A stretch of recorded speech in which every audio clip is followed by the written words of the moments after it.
I told the truth about what my ex did to me 10 years ago, and now his proposal is off, his future in-laws cut him off, and somehow I'm the one being blamed for ruining his life. A little backstory is needed, so please stick with me here. Growing up, I, 27 female, had a childhood friend named Angie, 27 female, who was as close to me as a real sister. We'd spend entire weekends at each other's place, celebrated family events etc. from 6 years old till 18 years old. I even lived at her place in 2nd grade while my parents went to a nasty divorce. I learned to speak some Russian, as she is Russian, and she learned to speak some Spanish. Needless to say, her older brother and little sister were like a family to me. During our teenage years she had her 2 male best friends, one whom she started dating and another one, Nico, now 29, who was Russian as well, whom I started dating at 17. Growing up I had issues with a heart condition. I won't bore you with the details, but I had to take a lot of meds, but got healthier starting from 16. I didn't have to take them daily but only when my heart rate became irregular, but then immediately, as it would become extremely painful, my heart would cramp and I would start to hyperventilate. All my friends knew this, Nico included, and that I would black out if my meds got taken with alcohol. I didn't smoke much or drink much growing up as a result, since I was worried about my health and only did drink at home or in a safe setting. Legal drinking age is 16 here, and I only drank wine or beer if at all. I had my first time with Nico at 17, and when my parents stayed at a retreat 2 weeks later, he came over to have a date night. I did drink 1 glass of wine, but started having health issues later, resulting in me taking my meds and being unconscious. I was a bit sore the next morning but didn't think much about it. 2 weeks later, I'm informing Nico that I'm late on my period and he starts to panic, then he just blurts out, confessing he made love with me while I was unconscious that one night. We made love before, so he didn't think much about it. Apparently he didn't have a rubber, but since I was on the pill, he figured it was alright, and he also didn't finish in me, but in a tissue. I felt violated and disgusted by myself. I didn't know how to describe this and only told Angie about it. I was another mess for a few years, and wasn't able to make love again until 2 years later. I didn't remember any of it, but was too ashamed to go to my mom or anybody else. I didn't think of it as rope back then. I was too young to really understand what and how I was violated, and Angie told me it's alright, I should break up if I feel bad about it, but we were in a relationship and didn't make love before. I broke up with him the following day, and apparently he cried about his broken heart to her. As Nico and Angie were close and hanging out together a lot, they started dating a few months afterwards, and I had to see him every time when visiting her.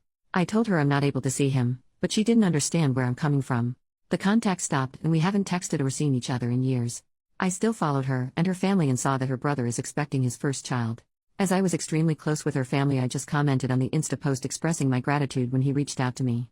I missed his wedding, but he wanted to ask if I would be interested in joining the baby shower, as it's been years and we've been extremely close before. He told me I was like a third little sister. I just asked if Nico will be attending as well, as Angie and him have been dating for 9 years now, and he said yes. I didn't elaborate much but just expressed that I'll send a small present if he can give me his current address but won't be attending. He kept on pestering me what exactly happened all those years ago and why I'm not in their lives anymore. Angie told her family I'm not able to see her with an ex of mine, but her brother thought there's more behind it. This is when I think I could be the jerk. I told him the truth about what happened back then. And while I didn't know it at 17, I know now that this was rope and I named it as such. I didn't receive any message back from him, but a few days later Angie reached out to me, furious. Nico had planned to propose during the baby shower, but Angie's brother is against it now, having learned why I stopped the contact. She loves Nico and will stay with him, but by doing so, her brother said she is no longer a part of his life, as he doesn't want his little baby girl in the same family as a rapist. Since then I've been getting messages from old high school acquaintances, telling me I should have ignored it, and not told anybody. Since I didn't speak up back then, I lost the right to do so now, and am a horrible person for ruining somebody's life over some stuff he did 10 years ago when he himself was a child as well. Am I truly the wrong for speaking up? Update 10 days later. First of all, I am immensely thankful for all the people who took the time to not only read through my story, but also comment. I read every single comment and try to respond to as many as possible. It gave me a little bit of hope of compassion for victims of rope and also the courage to not cave to the backlash I received. Mental update. Reading all the messages defending my choices on speaking up made me realize how insecure I was on what I am allowed to do and how much I was trying to make it right to other people besides myself. This especially included Nico and Angie. All of you are right. If Nico had changed, he would have apologized, reached out, or tried to make amends in some way. Either when word got to him from his brother-in-law or at some earlier point in his life. My former best friend Angie should have been able to feel some sort of compassion if she had any respect for me as a human being or the time we spend together. Her reactions showed that I shouldn't hesitate on my actions. I went to therapy from 21 onwards and thought I moved on from the rope as best as I could, but I realized how ashamed I still am almost 10 years later about an incident that wasn't my fault at all. I was ashamed to speak up back then and afraid that people around me would look differently at me. And somehow I still felt bad about speaking up today, so I'm trying to own what happened to me now and not apologize for other people's behaviors, especially as they don't even show me respect. What happened since then? I archived every nasty message I got on WhatsApp so I wouldn't have to read them, but would have the proof if needed at a later point. Angie's mom called me the following day of the incident, crying. I shouldn't have answered the phone, but during the 10 years of friendship I saw her as an aunt, almost a second mom. She'd always joked that while her children would run around the house doing whatever, I would always take the time to drink a tea and talk with her, showing her more love and time than her actual children. While she said she's sorry for what has been and for what I went through as a child, she couldn't believe that I would ruin Angie's happiness over something like that. With Angie's brother refusing to have Nico as part of the family and Angie standing by Nico's side, it's divided their family and she is heartbroken.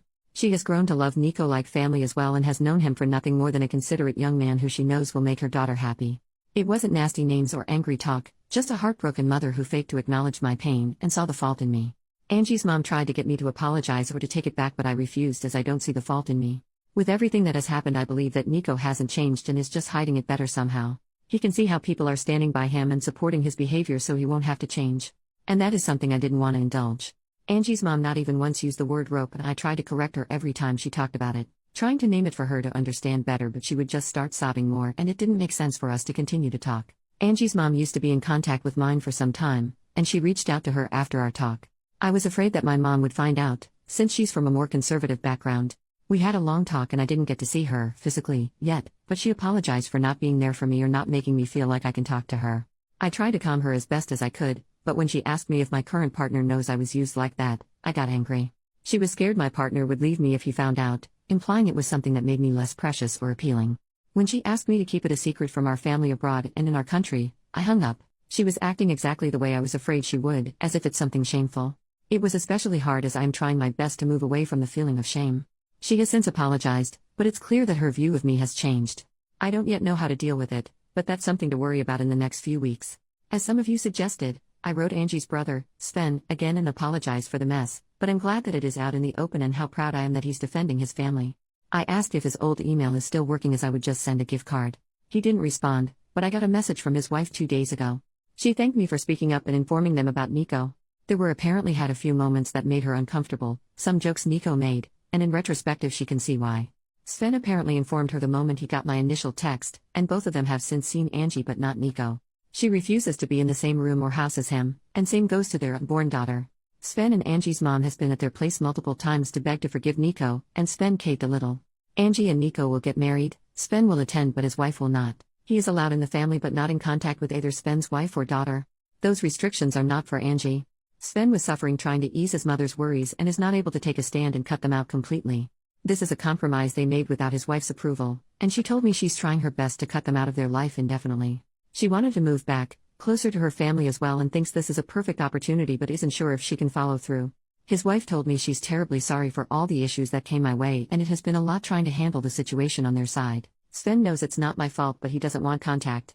It's hard for him to talk or see my name because even though he knows I'm not the guilty party, in some way I was the bearer or bad news and he sees me as the start of all this drama. She told me a few times that neither believe I'm the bad guy, they just are tired with everything and it's just been extremely hard on them. That's all that has happened so far. I am frustrated about how everything came to be.